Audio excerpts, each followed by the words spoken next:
प्रिय बच्चों, आपको हमने दोलन भाग 1 और दोलन भाग 2 में दोलन और सरल आवर्त गति के बहुत सारे पारिभाषिक शब्दों और विस्थापन के समीकरण, वेग के समीकरण, त्वरण का समीकरण, आवर्तकाल और आवृत्ति के समीकरण के साथ ही साथ सरल आवर्त गति कर रहे कण के गतिज ऊर्जा के बारे में, स्थितिज ऊर्जा के बारे में बताया था।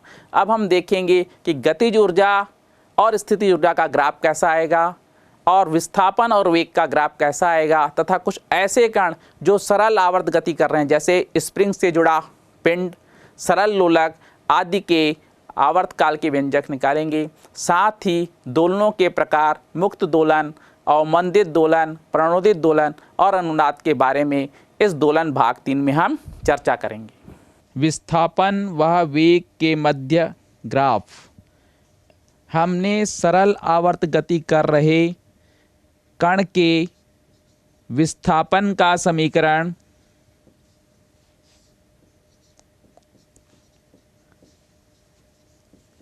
y बराबर a साइन ओमेगा टी, वेग का v बराबर a omega cos omega T. इसको और हमने हल किया था ओमेगा अंडर रूट ए स्क्वायर माइनस वाई स्क्वायर, और फिर त्वरण का देखा था, त्वरण बराबर माइनस ओमेगा स्क्वायर वाई। ये 4 समीकरण हमने दोलन भाग 2 में देखे थे। अब समीकरण 1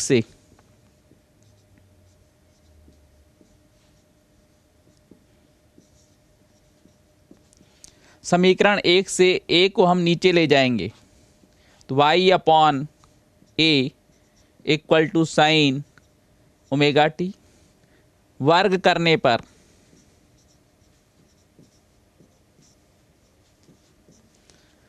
y का वर्ग बटे a का वर्ग बराबर साइन स्क्वायर ओमेगा टी, समीकरण नंबर 5।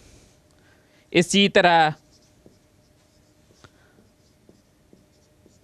समीकरण 2 से, ये हमारा समीकरण 2 है, ए ओमेगा को नीचे ले जाएंगे तो v बटे ए ओमेगा बराबर कॉस ओमेगा टी, वर्ग करने पर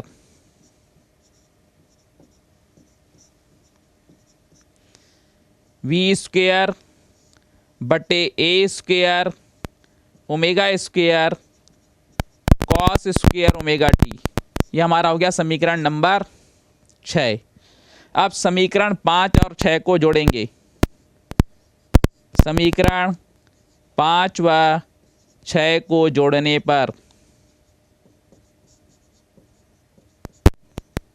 तो जब बाएं पक्ष को जोड़ेंगे तो आपका हो जाएगा वाई स्क्वायर बटे a square plus we square बटे ए स्क्वायर ओमेगा स्क्वायर बराबर sine square omega T plus cos square omega T.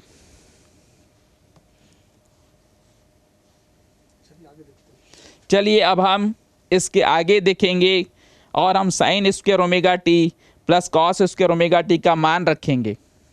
अब बच्चों हम देखते हैं, आपने देखा sine square theta plus cos square theta बराबर 1 होता है, तो यहाँ पर आपका हो जाएगा वाई स्क्वायर बटे a square plus we square बटे ए स्क्वायर ओमेगा स्क्वायर बराबर 1।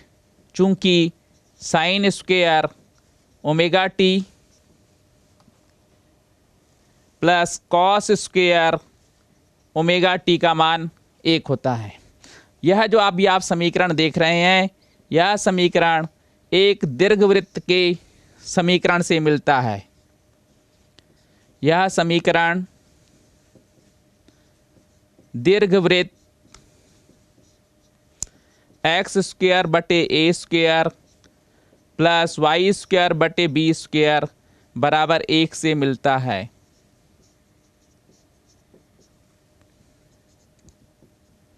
अतः विस्थापन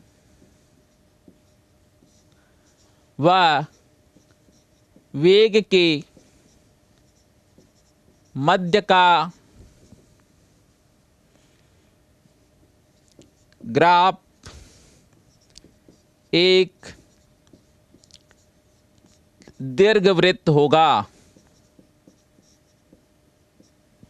तो इस प्रकार से हमारा इधर विस्थापन है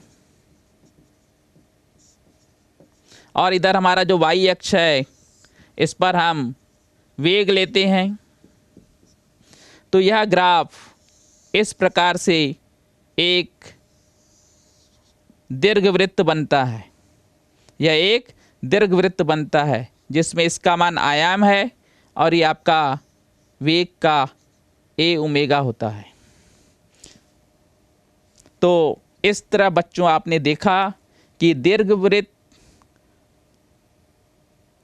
प्राप्त होगा यदि हम विस्थापन व वेग के मध्य सरल आवर्त गति में ग्राफ खींचेंगे।